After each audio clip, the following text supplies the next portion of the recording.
You're renting or you own real estate or want to get into owning real estate, you need to listen to what the most powerful person in the world just said about the coming real estate crash. This is critically important. I'm going to show you first what was said in June, then a clarification that we got on the same statement from June in September, 3 months later. I put it together for you. Listen to this. You'll hear about both rents and housing. You know, I would say if you're a home buyer, somebody or a young person looking to buy a home, you need a bit of a reset. Okay, here's September 21st. So when I say reset, I'm not looking at a particular specific, set of data or anything. What I'm really saying is that we've had a time of a red hot housing market all over the country where, famously houses were selling to the first buyer at 10% above the ask before even seeing the house, that kind of thing.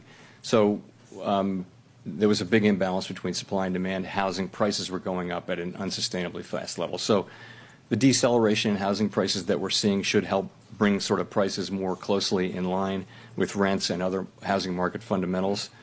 And that's a good thing. For the longer term, what we need is supply and demand to get better aligned so that housing prices go up at a reasonable level, at a reasonable pace, and that people can afford houses again. And I think we probably in the housing market have to go through a correction to get back to that place.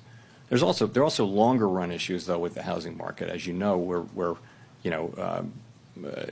it's difficult to find lots now close enough to cities and things like that. So builders are having a hard time getting zoning and lots and workers and materials and things like that. But from a sort of business cycle standpoint, this difficult correction should put the housing market back into better balance.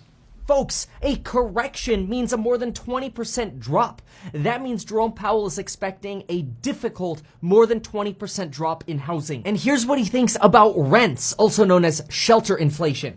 I think that shelter inflation is going to remain high for some time. We're looking for it to come down, but it's not exactly clear when that will happen.